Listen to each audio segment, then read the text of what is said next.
This is the podcast of the Nova Center on Business, Human Rights and the Environment. Welcome.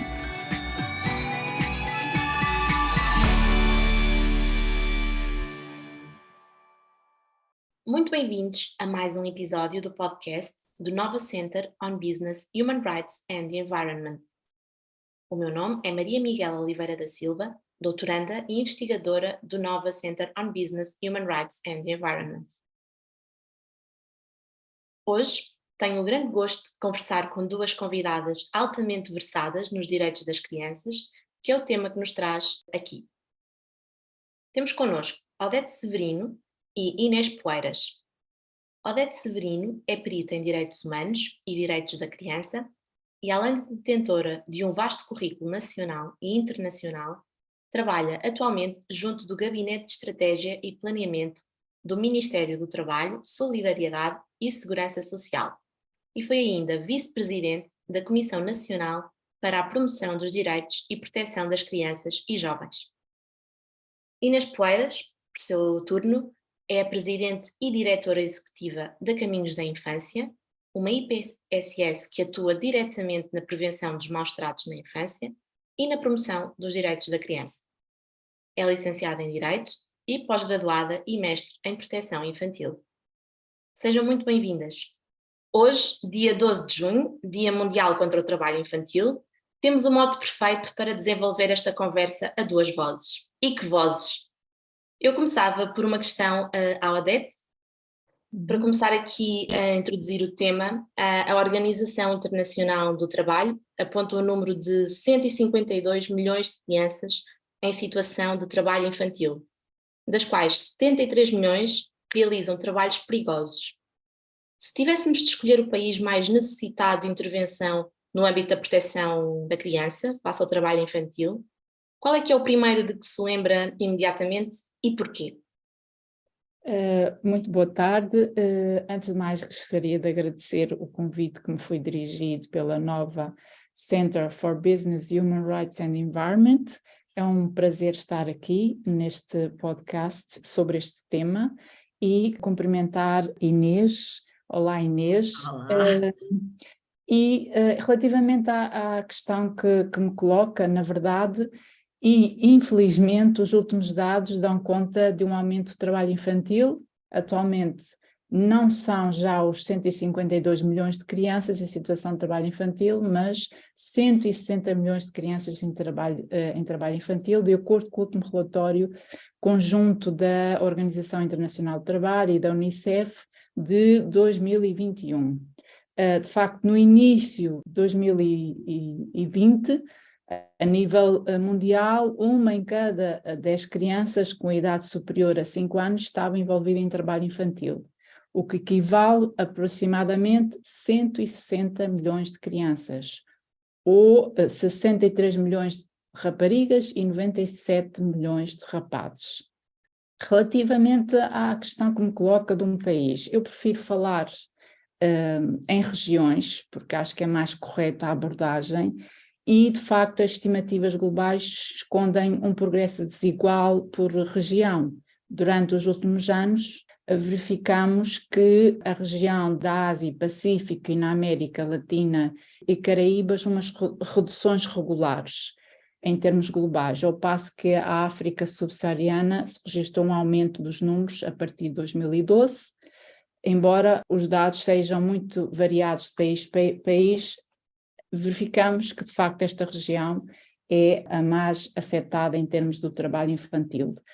Eu diria que os resultados relativos às diferentes faixas etárias mostram que as crianças com idades compreendidas entre os 5 e os 11 anos foram as mais afetadas, tendo sido nesta faixa etária que se verificou um aumento de trabalho infantil por contraste com uma redução regular registada no trabalho infantil das crianças com idade igual ou superior a 12 anos. O que eu acho importante frisar é que estas tendências foram observadas antes do início da crise Covid-19. E, como todos sabemos, a pandemia colocou milhões de crianças em risco de trabalho infantil. Por isso, Estima-se que, sem estratégias de mitigação, o número de crianças envolvidas em trabalho infantil pode ter aumentado em 8,9 milhões no final de 2022. E isso implica maior situações de trabalho infantil. Sem dúvida, é realmente preocupante e alarmante em pleno 2023 ouvir estes números absolutamente assustadores. Vamos aqui um pouco mais na situação nacional. Agora passava aqui um bocadinho para a Inês. Em Portugal ainda se afirma que não existe exploração do trabalho infantil. Se tivesse que optar por uma via, concordaria ou discordaria desta afirmação?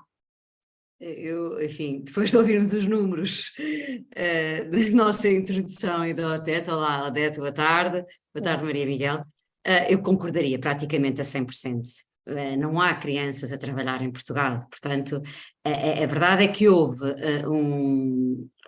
um esforço extraordinário em Portugal, desde a década de 80, para a eliminação do trabalho infantil. Foi um esforço que passou pela legislação laboral, é verdade, mas também passou pelo aumento da escolaridade mínima obrigatória, pelas proteções sociais, os abonos, aquilo hoje como damos como garantido, nos anos 80 não dávamos. É como se estas realidades, o desaparecimento do trabalho infantil em Portugal, o aumento da escolaridade mínima obrigatória e estas proteções sociais, seja o desemprego, até mesmo fiscal, todas estas realidades andassem de mão dadas. Socialmente, o trabalho infantil, e enfim, naquilo que nós temos feito nos últimos tempos, é fácil encontrar, por exemplo, nos arquivos da RTP, o trabalho infantil era não só tolerável, mas até mesmo aceitável. Eu não sei se as pessoas se lembram, a Odete lembrar-se-á com certeza, a Maria Miguel se calhar não, mas enfim, provavelmente já ouviu. Havia um ditado, com algumas variações, que era: o trabalho do menino é pouco, mas quem o despreza é louco.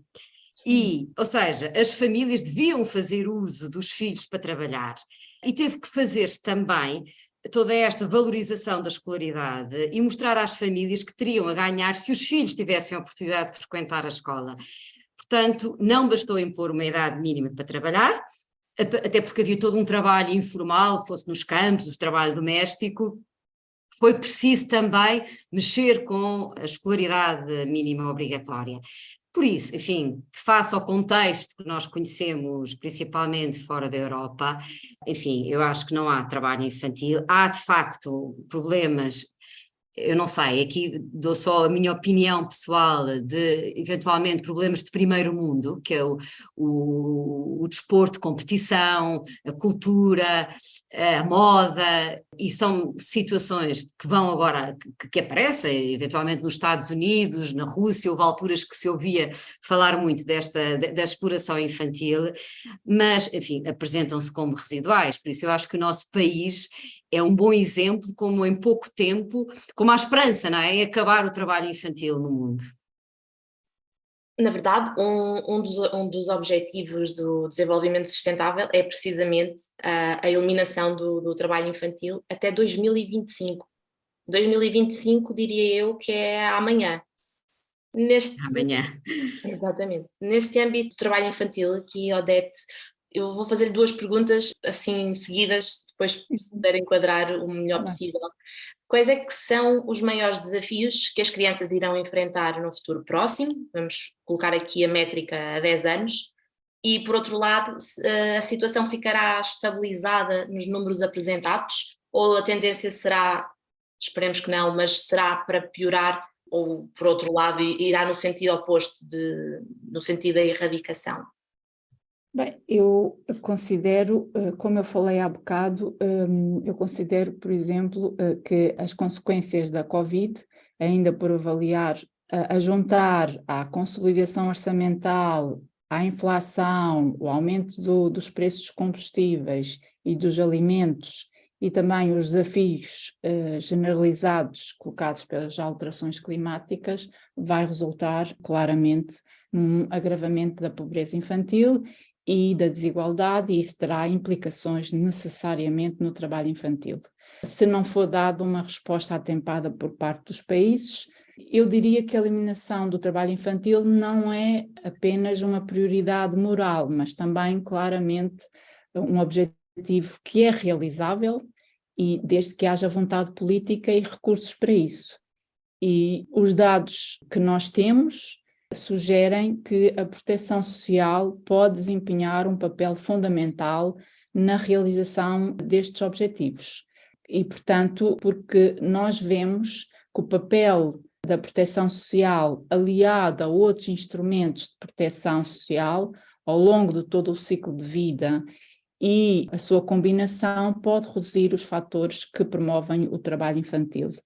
Isso se nós assegurarmos uma abordagem sistémica do combate ao trabalho infantil.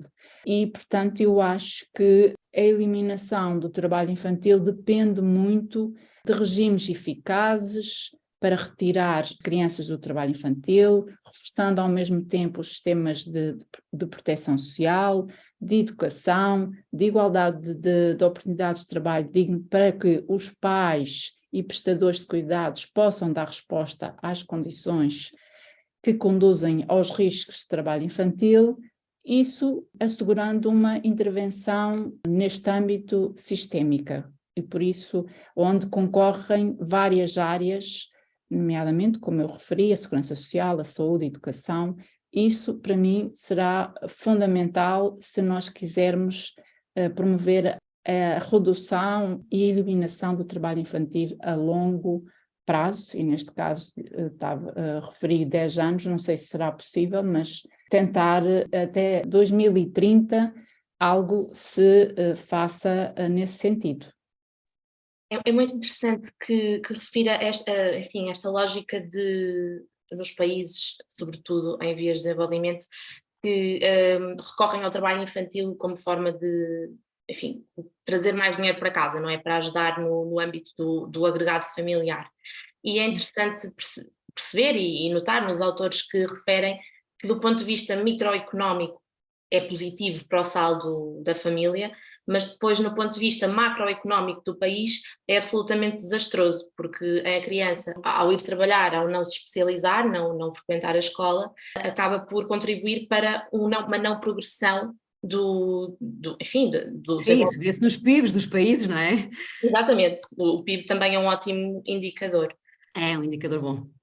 Já agora então, Inês, que estamos aqui, eu perguntava agora aqui de uma perspectiva mais, se calhar, moral, mais ética, de que forma como é que um país como Portugal pode afirmar que proíbe expressamente o trabalho infantil, mas depois permite a venda de bens que resultam desse mesmo trabalho. E já agora depois, em jeito de provocação, que soluções oferecer a este problema? É sempre um problema quando estamos a falar de Estados soberanos, não é? E, portanto, nós, Portugal, enquanto Estado soberano, não vamos impor um Estado soberano, de repente, esta legislação necessária, enfim, mas será, como diz, de uma forma holística que isto se faz.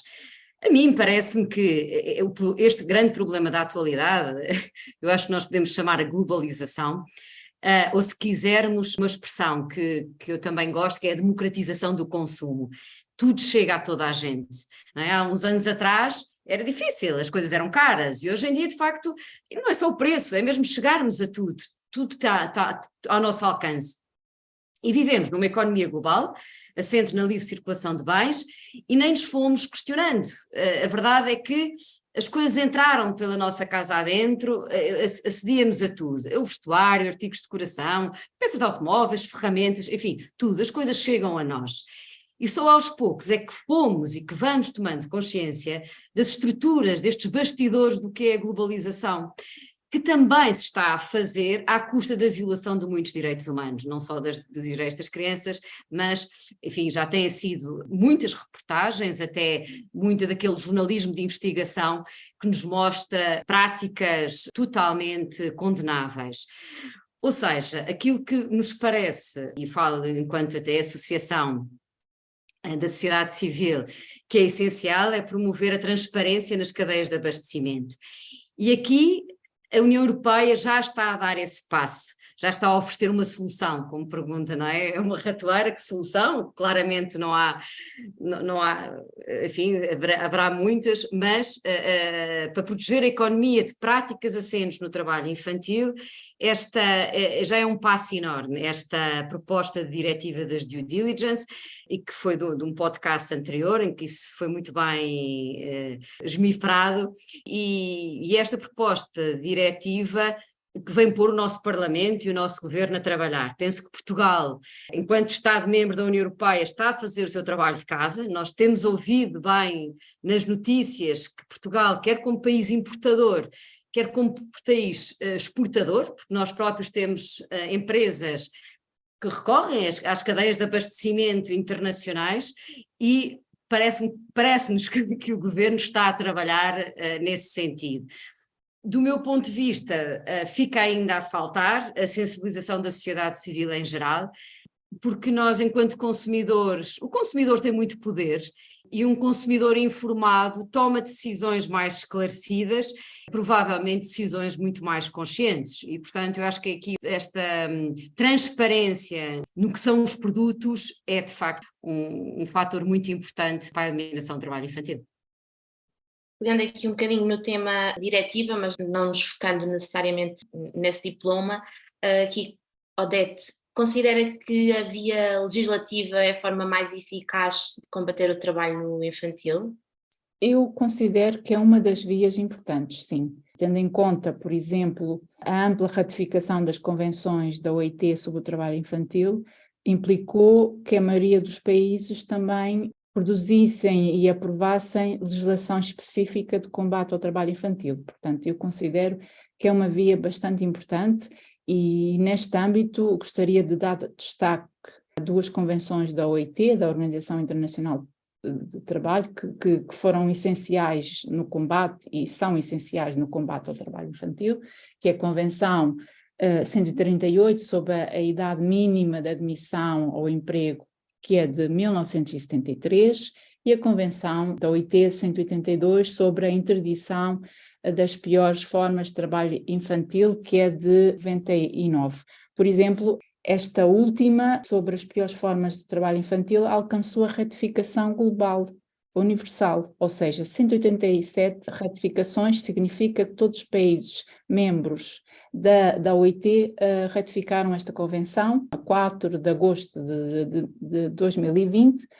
Isto é um marco importante e histórico que permitirá que todas as crianças gozem, em princípio, de proteção legal contra as piores formas de trabalho infantil a nível global. E eu estou a falar, quando falo das piores formas de trabalho infantil, estou mesmo a falar das piores formas de trabalho infantil. Estou a falar, por exemplo, do trabalho forçado, obrigatório, o recrutamento ou a oferta de crianças para fins de exploração sexual, atividades ilícitas, ou seja, eu estou a falar daquelas situações muito graves em termos de violação dos direitos da criança, e neste caso esta ratificação universal contribui muito para que os países se comprometessem a adotar legislação no sentido de combater o trabalho infantil. Mas, no entanto, a par da via legislativa, acho que é importante desenvolver estratégias para fortalecer e fiscalizar, e isso implica serviços de inspeção do trabalho, em particular em áreas ainda ocultas da economia, nas quais alguma destas situações de abusos laborais pode ocorrer, mas também há que atuar em várias áreas, nomeadamente ao nível dos mercados de trabalho. A maioria das crianças em situação de trabalho infantil trabalha sem remuneração em explorações familiares ou outras empresas familiares. Portanto, o trabalho infantil está muito concentrado ainda na economia informal. Depois, também uma área que é necessário, que eu já falei há bocado, quando me perguntou sobre as medidas necessárias em termos de trabalho infantil, com um horizonte de 10 anos, falei da proteção social e continuo a afirmar, a proteção social é essencial para o combate ao trabalho infantil, e por isso eu acho é uma das áreas fundamentais em termos de atuação. E finalmente a área da educação. que é necessário garantir que as crianças tenham acesso a uma educação de qualidade, pelo menos até atingirem a idade legal de admissão ao emprego. Portanto, eu acho que são áreas importantes e fundamentais. E depois, ao nível da própria organização dos países, uma das áreas que muito se identifica e que é fraca, e também a nível dos países da União Europeia, falando em Portugal, é os dados estatísticos. Não é só países que nós consideramos menos desenvolvidos. Os dados estatísticos são importantes para depois os países fazerem leituras da realidade e, neste caso, ao nível do combate ao trabalho infantil, é uma área que merece atenção e não só a nível global. E por isso acho que seria importante investir também nessa área. E por último, eu gostaria de salientar a importância das próprias empresas no combate ao trabalho infantil. Estamos a falar das responsabilidades dos Estados, que têm muito e têm toda, porque são eles que de alguma forma é que promovem o quadro normativo e não só legislativo de política pública de combate ao trabalho infantil, mas também as próprias empresas são partes interessadas e importantes no combate ao trabalho infantil. E aqui não posso deixar de referir, a Inês já referi uma que eu gostaria de destacar, mas já referi que é a proposta diretiva sobre o dever de diligência das empresas em matéria de sustentabilidade, que está a ser negociada pela União Europeia, e onde os direitos da criança é referido, e ainda bem que é referido, e eu estou com uma esperança enorme que seja um instrumento, tendo em conta o caráter obrigatório da diretiva, que ao nível dos 27 Estados-membros seja efetivamente um instrumento legislativo que implique obrigações junto às empresas no sentido de adotar instrumentos de combate ao trabalho infantil, instrumentos e políticas empresariais, não é só instrumentos.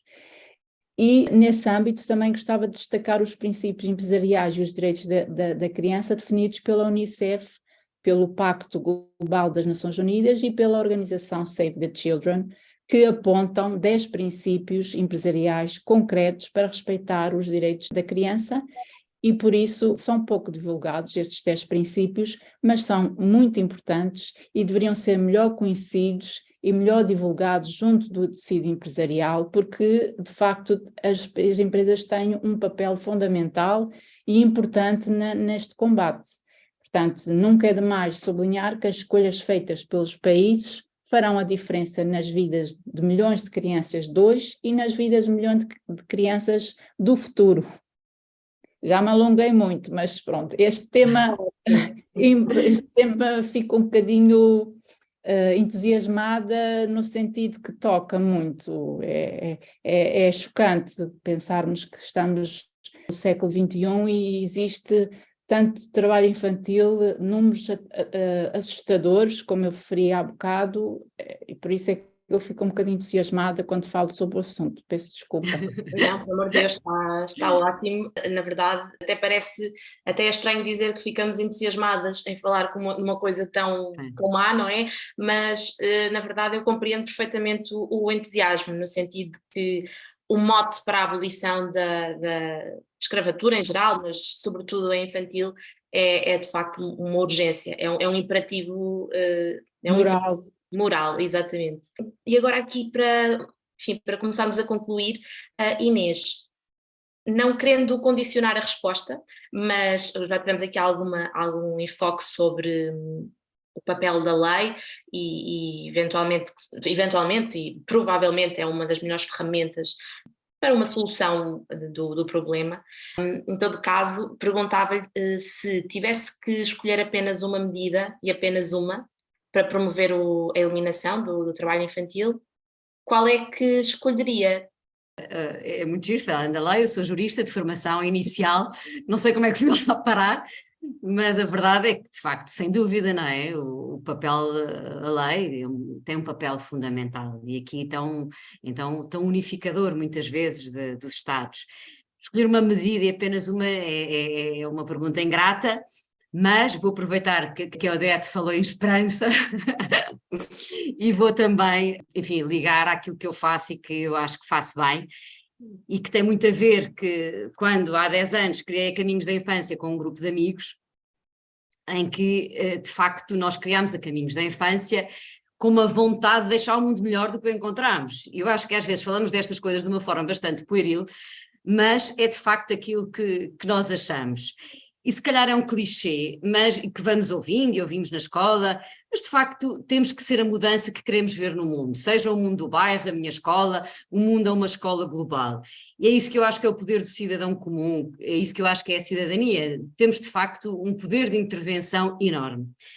E por isso, se tivesse de escolher uma medida, eu avançaria com campanhas de informação e sensibilização, que é o que fazemos na Caminhos da Infância, a sensibilização da opinião pública sobre o que se passa no mundo, que eu acho que nós não sabemos. O cidadão comum não sabe o que é. Nós temos sempre aquela visão pueril da criança a cozer um sapato, uns ténis, enfim, uma t-shirt, e não é isso, não é só disso que se trata.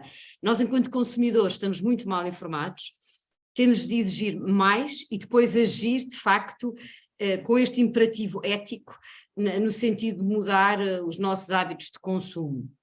E não é ser radicais no comportamento, porque a vida não é escolher preto e branco, é ir optando, não é? Não é de um dia para o outro ficarmos com insónias e somos horríveis e paramos, e de facto ficamos congelados porque os dados são avassaladores. E eu acho que isto é um bom ponto de partida, é irmos tomando consciência de que somos coniventes com estes números avassaladores de trabalho infantil no mundo, e penso que o comportamento que passamos a ter com essa consciência vai poder de facto transformar o mundo. Portanto, o meu papel de dirigente de uma associação da sociedade civil, fomos um conjunto de pessoas que se juntou, é ir ao encontro daquilo que a sociedade precisa. Onde é que nós somos precisos? Somos precisos a comprar coisas, a ver etiquetas, a ver rótulos, sim senhor, então estamos lá para isso. É isso, e gostei bastante. De facto, isto depois é o entusiasmo, que nós encontramos com pessoas que trabalham estas coisas e ficamos cheios de esperança de ver de facto que há alguém a trabalhar, que de facto há um gabinete de estudos a traduzir para português documentos da OIT, não é? São coisas que afinal está-se a trabalhar no assunto, e portanto temos é que comunicar, pôr nas redes sociais. Um dos aspectos que referiu, as pessoas ficarem eventualmente paralisadas depois de descobrir o que acontece ao redor do mundo. Há um outro argumento também que surge muitas vezes, que é: se eu estiver preocupado com isso, vou estar preocupado com muitas outras coisas e nunca mais vou fazer nada. Não Exatamente. vou comer, não vou andar de carro, não vou andar de autocarro, não vou fazer mais nada. E a ideia não é necessariamente essa, eu diria que começar por uma escala de prioridades. Provavelmente começar por aquelas que são mais ofensivas para os nossos princípios morais. Não serão os mesmos para toda a gente, eventualmente há quem priorize diminuir os maus tratos animais, há quem priorize diminuir os maus tratos infantis, e haverá muitas outras lutas que cada um de nós pode abraçar e contribuir para, de facto, uma alteração do status quo em várias dimensões da nossa vida. Não sei se gostariam de acrescentar alguma coisa antes de terminarmos. Não, eu agradeço esta oportunidade.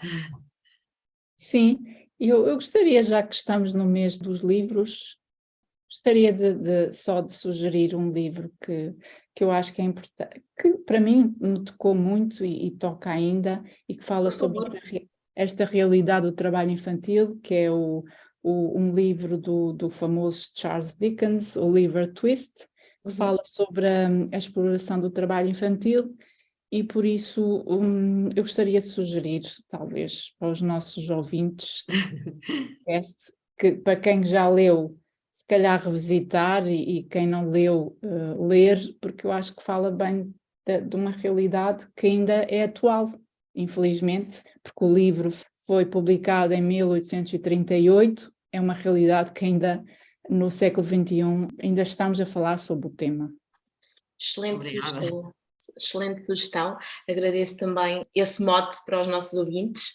Muito obrigada a ambas por esta fantástica contribuição para a discussão deste problema, agora que temos este dia tão também marcante no nosso panorama, não só político, mas também social.